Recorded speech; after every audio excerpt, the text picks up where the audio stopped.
to this guy Rhinone, I think his name. He went upstate New York, and he bought an L88 1967 coupe, and turned out to be the DX race car that Don Yenko and Dave Morgan raced, which Glenn Spielberg owns now.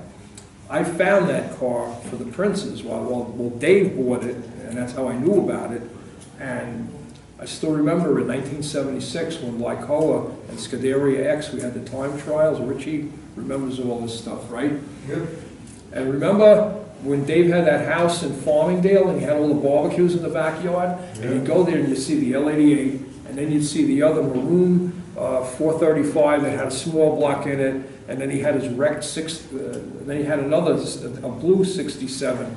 And I said to him, Dave, why all the 1967 Corvettes? And Dave would say, is there anything else? And then when I joined Lycoa in 1972, we had autocross at Nassau Beach in the parking lot. And I brought my 62 there. And there were no solid axles. They were already very dated. So Dave comes up to me and says, where do you buy parts? The Smithsonian? Wow. And then, but Dave had that L88, and he raced it until they rolled it in 1976. One of his friends, Dave, or Warren, somebody, I don't know, it got rolled, and he was almost going to junk it. Somebody offered him $1,000 for the J56 brakes, and he was tempted, and then he says, no, I won't. And that was the hurdle that saved the car. And then I ran the show at Bass Chevrolet in 1976. Wow. And Dave brought the L88 down. And here's a Sunday, we didn't have the best organization with bathrooms and snacks and whatnot like you do today.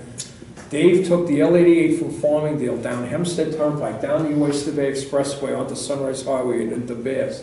No plates, no insurance, no open pipes. Open pipes. I mean, nothing. I mean, he didn't care, but the car was outrageous, and he stopped racing it, and it sat, and then he made it into a driver, and in 1990, I helped the Princes buy the car from him, and Kevin McKay and Sam Feynman wanted to buy it, but Richard and Carolyn said to Kevin that, and this was before they got into business, they said to Kevin, Dave said to them, look, I promised the Princes right of first refusal.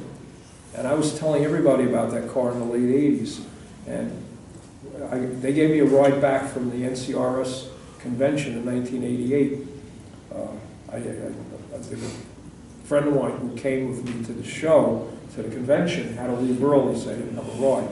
And I kept telling them about Dave Dempsey and the racing and all, and that's what motivated them to contact Dave. And Dave said, when I decide to sell the car, you get right of first refusal.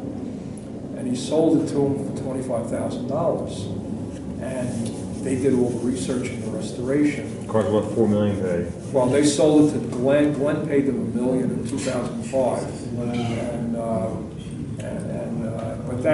But when they do all the write-ups in the magazines, they mention my name.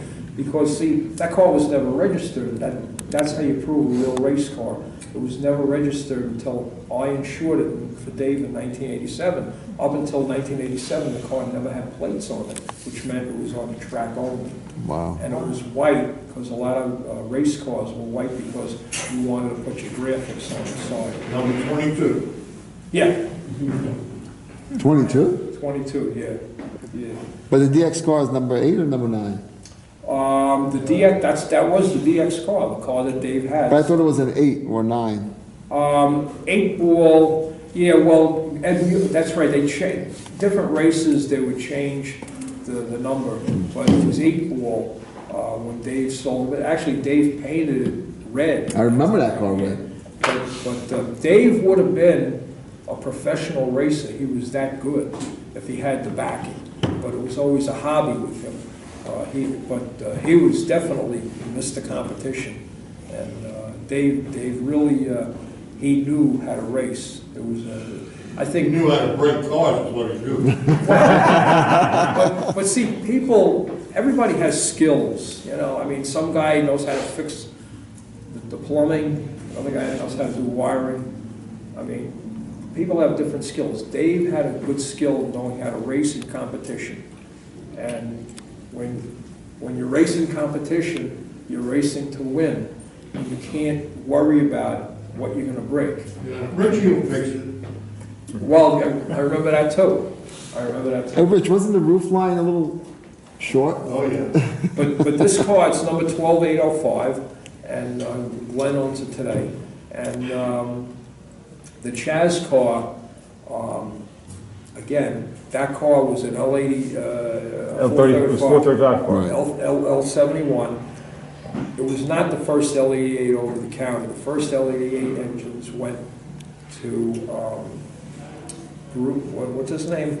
The name escapes me, but he raced two 1967 435s. When I met him up I met him up at Watkins Glen in 2010 when Jan Hyde had the racing seminar there. I'm trying to remember the guy's name. He had two 1967 Corvettes. The serial numbers were like in the 9,000 range. And he got two over-the-counter L88 engines. And he somehow was connected with Chevrolet, and whether it was Pinky Randall or one of those guys. What, Di Lorenzo? Di Lorenzo, that's the Yeah. guy, Tony Di Lorenzo. Yeah. And I spoke to him in 2010. Tony Di Lorenzo, he says, I wanted to buy an L88, but there were 20 made, and they couldn't give me one. So the best thing was I had two 435s, and they gave me an L88 they sold them to me over the counter. Wow. The interesting thing with L88 in 1967, you had you had 20 cars made, but then there were also about 80 engines sold over the counter. Yeah. Oh, wow. And then for 68 and 9, you had 196 cars, with 80 in 1968 and 116 in 1969. But there were 1,311 L88 engines with the IT and the LO suffix sold over the counter. And that was documented in the NCRS Restore. And they were given away. Didn't Eddie DeRosa have one of them? Eddie had a 435, 69, that silver car. And he bought it from Spielman Chevrolet, and Chuck Spielman's always, I hooked them, put the two of them together, because Chuck Spielman, that was his grandfather, that had the dealership. And Chuck really wanted to buy the car because it was bought new at his dealership. And Eddie's probably got 20,000 miles on it today. Still got, it's like low miles. But at any rate, Di Lorenzo did race with the L88s, but they were over the counter. 1,311, 68, and 69 L88s, and I'd say 150 to 200 of them was sold through Motion. Wow. And Stu Hilborn got some. Many of these shops got those engines, sometimes for nothing. Wow. Just Pinky Randall was involved with Chevrolet, and that management gave those cars away for those purposes. But the problem is that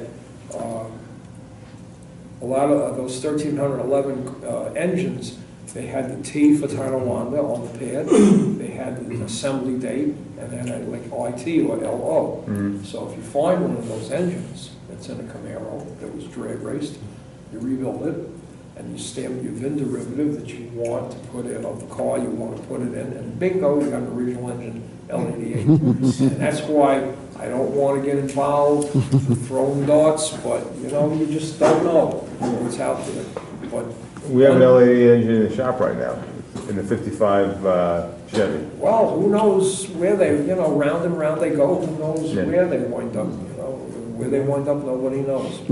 But one of the L88s that was sold over the counter went into the Chaz, the story of Chaz car. Yep. And that's why, Glenn's car is the first production L88. It was driven back on March 9th, 1967, from St. Louis Assembly by Don Yenko and Dave Morgan, who later raced it.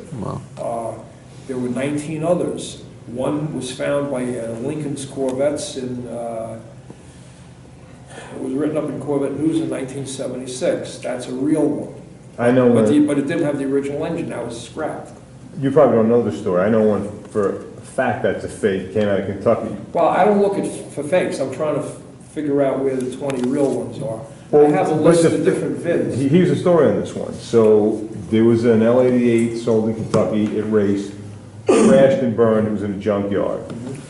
When the car started becoming valuable, two guys went to the junkyard, dug up the car, found it, pulled the VIN, and built a fake one.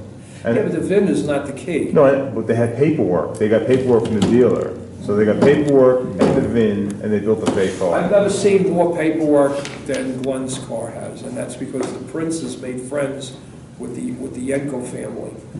His parents were still alive, they were in their 90s, in around 1987, 80, no, they bought it in 1990, whatever, in the early 90s. They went there, they restored the car, they went to Yenko Chevrolet, and his mother, Don Yenko died in 1987, he was 55. Wow. Some private plane crash. He was only 55 years old. But he did a lot with Corvette racing programs, the Grady Davis program with Gulf Oil. He was involved ever since 1957 with racing Corvettes. And the Princes got, I mean, Carol and Richard, you know, say what you want about whoever, they got everything. In fact, Glenn even has Don Yenko's office chair. Wow. That's the stuff they did. And that was just wild stuff. At any rate, again, there was a lot of animosity between Kevin McKay and the Princes, and that to this day it's still there. And I don't like to get involved with that. It's supposed to be a hobby. It's supposed to be fun, but they really wanted You're that. Switzerland, baby. Huh? You're Switzerland. What's Switzerland? No, you are. Neutral. You're neutral. Well, look, it doesn't matter to me who bought it. I didn't even get a dime out of it. I just told them, you should really talk to Dave Dempsey. You gotta meet him. He's really cool. He's into racing and this and that. Wow. A lot of the younger people were not there. I worked the flags. Richie remembers. Richie, remember we went to Bridgehampton all the time, Ralph Gungali and Lyco, and I worked at the flags at turn 3. Yeah. Remember? And it was... I was in the pits, man. Yeah. And I saw a lot of wrecks. I saw Scott Stang. He's still around. He had a 75 Yeah, orange. orange coupe. And the thing came around turn 3. It looked like you pushed up on each end and karate chopped the center. He wrecked that thing, had 3,000 miles on it. Oh, wow. You know, I mean, racing's dangerous. You know, I mean, we Jim Kahana, that was with my 62, and I still remember when we were out at I remember Zora Duntov and Larry Shinoda at the NCRS meet in 1985, and they were bantering back and forth. So I'm doing it like this with Richie. Remember in 1973 we did the figure 8 at Islip Speedway, and I had my 62 there. And I put it out there, and it needed kingpins, and you heard, creak, or creak, or creak. The tech goes, get that car off, that dinosaur, get it out there. And I had to go, I went to Bass Chevrolet, who sponsored Lycoa. Tommy with the long ponytail, he did all the parts, right? Now, I have an 11-year-old dinosaur. That's the newest dinosaur you could find. And I had new kingpins and new bushings installed in the front end. I still got the bill. $104. Wow. Well, thank you, Alan. I hope I ran out your... No. This still has more to go. All right, well, it's getting late anyway, and